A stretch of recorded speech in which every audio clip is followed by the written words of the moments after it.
Wow, omelette, मज़ेदार किस्म के ऑमलेट। आज तो ऑमलेट का मज़ा ही आएगा और साथ में ग्रीन चिल्ली भी।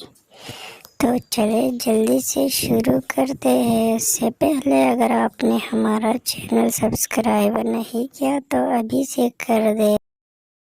Oh no!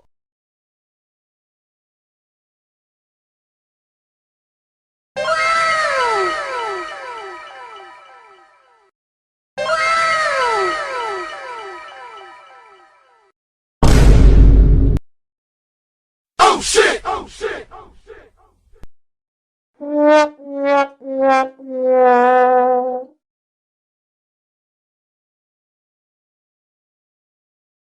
Yeah!